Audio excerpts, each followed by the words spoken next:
In the last video, we reviewed the online client profile from the client's perspective. In this video, we're going to learn the different methods of giving your client access to their respective client profile and review the planning suite. The first thing is to learn how to start a new case. To add your client to Money Organizer Pro, simply click on the New Client button here and fill in the information. You'll need to set up a 4-digit PIN number until they've successfully set up their own username and password. Once they've set up their own username and password on the login page, this 4-digit PIN will no longer be needed. Think of this as a temporary password. If you want to automatically send them the invitation email, you'll want to check this box here and click Update. If you don't, say because you want to pre-populate their client profile before giving them access, then don't check this box. If you do check this box, the automated system will immediately email your client to the email address you've just provided an email message like this one, except with your name and phone number along with a link to your personal login page. You will also receive a copy of this email for your records. If you would prefer to send your own email message instead of the automated template email, you can do that too. You just need to copy and paste your personal URL link to your email message.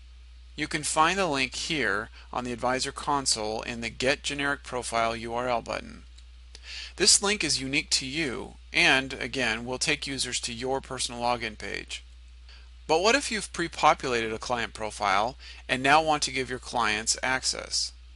Click and highlight their name on the Advisor console and then click the Get Registration URL button on the Advisor console. This link is specific to your client. You can copy and paste this link to an email to your clients, and by clicking on this link, they will land on your personal login page where they can set up their own username and password. From then on, they can simply log in with that username and password.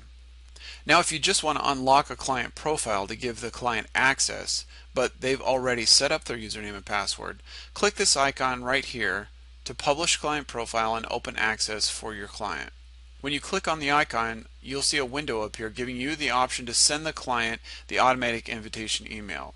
If you choose yes, it will email the invitation to your client at the address in the primary account. If you say no, it will still unlock the client profile, but it won't send any notification letting them know as such. So you'll need to let them know that you've opened access to them for their client profile. One point of interest regarding the URLs is many advisors add these personal URLs to their website or newsletter or other form of marketing, so existing clients or even prospective clients can more easily access their personal client profile. It's not unusual to receive completed profiles from people that they've never even spoken to. This is just one of the ways to increase your marketability. You can learn more in coaching courses like the 7 Steps to 7 Figures. To access the client profile, click the icon here.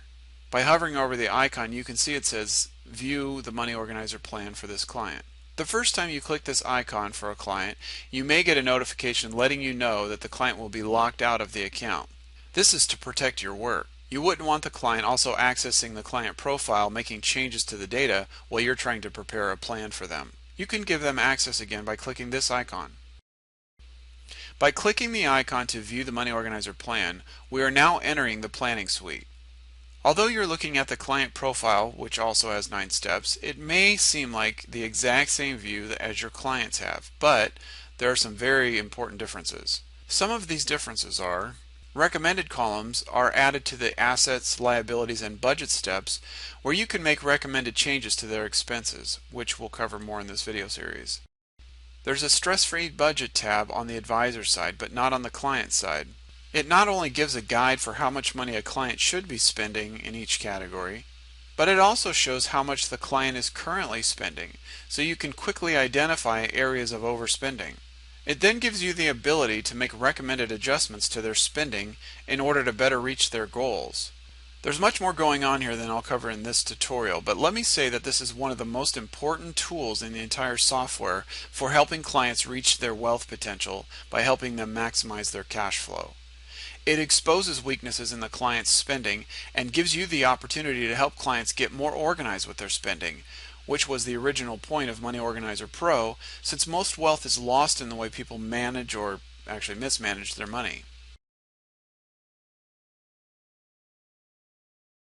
The other features included on the advisor side that are not on the client side are found in the Conclusion tab. The Conclusion tab is the Planning tab, and it's where you'll spend most of your time putting together the most optimal plan for your client. Here you can make recommendations for clients. Money Organizer Pro includes some templates if you want to use them, or you can write your own recommendations. And by the way, these recommendations are strategically placed at the end of the Money Organizer plan, where you can then suggest solutions for appropriate products to help meet the goals that you've just discussed. More on this in the upcoming video tutorial on delivering the plan. Also on the conclusion step, you can help clients make decisions on whether to refinance their home to pay off debt. This is another valuable tool for 7 Steps to 7 Figures graduates looking to grow their effective partners in the mortgage and real estate business. Restructure and Targets tab is where you're going to set your recommended amounts for things like the emergency fund and cash reserves as well as life insurance. And again, there's more information on these in the individual tutorials found in Quickies and also in the Coach's Corner. It's also where you will set the assumptions for what yield to use for your calculations for both pre-retirement rate as well as the miscellaneous debt rate. The miscellaneous debt rate is used in the case where the client has negative cash flow. Although we don't know what credit card the client might choose, we need to let the software know what rate to use when factoring this debt. A little tip here: when people are overspending and have negative CAFR, they typically have higher interest rates on their credit cards. Lastly, on the Conclusion tab, you have the ability to set your CAFR allocations. For tips and coaching on this section, see the tutorial on setting CAFR for the 5-step plan in the Coach's Corner. The Money Organizer plan is built around maximizing cash flow and putting extra money to work in a 5-step wealth building plan. Although we do have defaults put in place for just how that CAFR should be distributed, you can adjust these however you like. The last tab on the Advisor console is where you will give the Money Organizer plan a title, which is the title shown on the actual plan. You will also set the number of years that you want the report to run calculations. You can see the number of years until the client plans to retire right here. This is grayed out, indicating it is pulling information from another spot in the software. In this case, it's pulling information from the Plan tab in the Interview step. Plan Finish tab is also where you will generate the Money Organizer plan. But before we do that, we need to learn the best way to analyze client data to best maximize their cash flow, and that's coming up in the next video.